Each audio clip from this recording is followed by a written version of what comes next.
আমরা কিন্তু প্রত্যেকেই নিজেকে সুন্দর টিপটপ দেখানোর প্রতিযোগিতায় ক্রমাগত ছুটছি।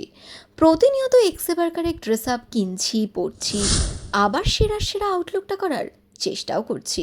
কিন্তু আমরা সেই ড্রেস আপটা করার পর কেমন লাগছে, আদেও ড্রেসটা আমাদের সাথে যাচ্ছে কি না, বা আমরা ক্যারি করতে পারছি কি না, বা ড্রেসটা পরে চিপ লাগছে না তো, সেগুলো কিন্তু আইডেন্টিফাই ন্যাচারালি করি না। এবং যতই এক্সপেন্সিভ ড্রেস আপ বা আউটলুক করি না কেন, অন্যের সকল কিছুই আমাদের যেন বেশি আকর্ষণীয় বলে মনে হয়। সেখানে অর্থের প্যারামিটারটা কতটা সেটা কিন্তু ম্যাটার করে না। যাই হোক, কথা না বাড়িয়ে আমরা টপিকে আসি। Hi, this is Sonali from beauty world. আর ভিডিওটা ভালো লাগলে কিন্তু লাইক, শেয়ার আর সাবস্ক্রাইব করতে ভুলো না, কারণ তোমাদের একটা লাইক আমাকে কিন্তু অনেকটা ইনসিস্ট করে। আমি প্রথমেই বললাম, অন্যেরটা দেখে আমরা আকর্ষিত হই। দ্যাট মিন্স আমাদের কনফিডেন্ট লেভেলটা গ্রো করা ফার্স্ট অফ অল ইম্পর্ট্যান্ট। আর এই কনফিডেন্ট লেভেলটা গ্রো করলেই কিন্তু আমাদের আউটলুক অ্যান্ড পার্সোনালিটি এনহ্যান্স করবে। তাই যাই ড্রেস আপ করবে সেটাই সুন্দর করে কনফিডেন্টালি ক্যারি করবে। যারা প্রথমেই এই টাইটেলটা থেকে ক্লিক করেছো যে স্টপ লুকিং চিপ মানেই এক্সপেক্ট করছো যে আমি এক্সপেন্সিভ থেকে এক্সপেন্সিভ ড্রেস আপ ক্যারি করতে বলবো, তাহলে কিন্তু ভুল ভাবছো। নিজেকে এক্সপেন্সিভ দেখানোর জন্য এক্সপেন্সিভ ড্রেস আপ ক্যারি করার দরকার পড়ে না। তার জন্য নিজেকে এক্সপেন্সিভ তৈরি করতে হয়। যদিও ব্যাপারটা একটু অন্যদিকে চলে গেল। তো যেটা বলছিলাম, রিজনেবল প্রাইসের ড্রেস আপ ক্যারি করে নিয়েও কিন্তু নিজেকে এক্সপেন্সিভ দেখানো সম্ভব। এবার প্রশ্ন করো কিভাবে? যে ড্রেস আপটা ক্যারি করবে দেখবে সেটা যেন তোমার সাথে মানানসই হয়। সেটার দাম যতই হোক না কেন, সেটাতে সমস্যা নেই, সেটা যেন প্রপার হয় সেদিকে খেয়াল রাখবে। ড্রেস আপ চুজ করার ক্ষেত্রে কালার কম্বিনেশন কিন্তু ভীষণ ইম্পর্টেন্ট। নিজেকে বেশি স্মার্ট দেখানোর জন্য কিন্তু এক্সপেন্সিভ একটা ড্রেস কিনে নিলে অথচ সেটার কালারটা তোমার স্কিনের টোনের সাথে একেবারেই যাচ্ছে না, সেটাকে ডেফিনেটলি অ্যাভয়েড করো। আর এই কালার কম্বিনেশনটা তোমার সাথে ঠিক কতটা যাবে তার জন্য কালার চার্ট ফলো করতে পারো, তাতে কিছুটা হেল্প হবে। রাস্তায় বের হলে অনেক ক্ষেত্রেই অনেককেই দেখা যায় তারা সাইজের থেকে একটু বিগ সাইজে ড্রেস আপ ক্যারি করে। যদিও এটা একটু ট্রেন্ডে, তবুও এখানে ব্যাপারটা ঠিক ওরকম হয় না। একটা ব্যাগিস পরেই তারা চললো, ওদিকে দেখে মনে হচ্ছে জামাটা যেন কাঁধ থেকে খুলে পড়ে যাচ্ছে।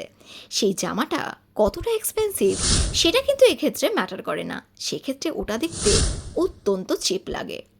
অনেকেই আছে ড্রেস আপ করার সাথে ইনার ওয়্যারের ওপর একেবারেই জোর দেয় না। যে কোনো কালারের ড্রেস আপের সাথে যে কোনো কালারের ইনার ওয়্যার তারা ক্যারি করে, এবং কোন ড্রেসের সাথে কোন ইনার ওয়্যারটা যাবে সেটা না বুঝেই তারা ক্যারি করে। সেক্ষেত্রে কি হয়, ইনার ওয়্যারটা স্বাভাবিকভাবেই ভিজিবল হয় এবং সেটা দেখতে অত্যন্ত চিপ মনে হয়।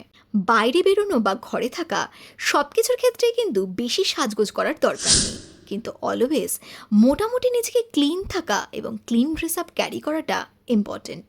আমি একদিন প্রচুর ফিটফাট থাকলাম, আর মান্থে 29 ডেজ যেরকম আনহেলদি, আনক্লিন, আনফেয়ারভাবে নিজেকে রিপ্রেজেন্ট করলাম, বাড়িতে হোক সেটা বা রাস্তায় বের হলেই, সেটা দেখতে অত্যন্ত দৃষ্টিকটু তো লাগেই, সাথে অত্যন্ত চিপও দেখায়। ড্রেস আপ যেমনই পরো না কেন, সেটাকে সুন্দর করে স্টাইলটা মেনটেন করাটা ভীষণ ইম্পর্টেন্ট।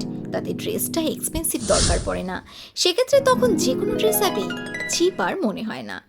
অনেকে আছে ড্রেস আপ আর খুব সুন্দর করে মেনটেন করলেও পারফিউম বা বডির জন্য কোনো রকম ফ্রেগনেন্স ইউজ করে না, যেটা অত্যন্ত চিপ মেন্টালিটি মনে হয়। কারণ ফ্রেগরেন্স কিন্তু একটা পার্সোনালিকে মেনটেন করে, তাই যথাসম্ভব একটা ফ্রেগরেন্স ইউজ করা কিন্তু নিজেকে অনেকটা আকর্ষণীয় করে তোলে। তবে সেই ফ্রেগরেন্সটা প্রচুর দামি বা উগ্র হবার দরকার নেই, একটা হালকা ফ্রেগরেন্সই তার জন্য যথেষ্ট। জানো তো, ফ্রেগরেন্স দেখে কিন্তু মানুষকে খুব সহজেই আইডেন্টিফাই করা যায়। ফাইনালি এই পয়েন্টটা কিন্তু too much important, less talking and personality maintain. বেশি কথা বলা যে কোনো মানুষকেই অত্যন্ত চিপ মেন্টালিটি পরিচয় ক্রিয়েট করে।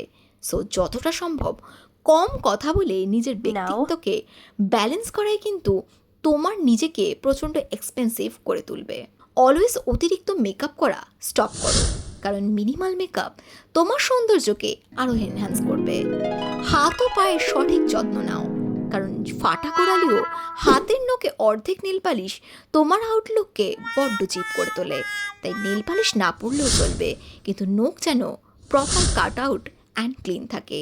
অ্যান্ড বড় নখ রাখলে সেটা যেন প্রপার শেপে থাকে, সেদিকে খেয়াল রেখো।